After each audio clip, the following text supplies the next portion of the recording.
Hey guys, it's Commissioner Melissa P. Dunn from the beautiful city of Lauderhill, Florida. It is January, so that means that it's Haitian Independence Month.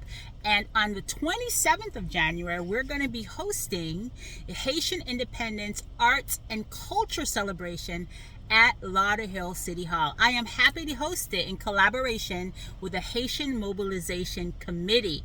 Come out, join us. There's going to be food, music, fun, and of course, educational workshops for the young people. So, can I count on you? Come celebrate Haitian arts and culture, and of course, some fabulous Haitian food, honey. We're going to have some griot and banan. It's going to be fantastic.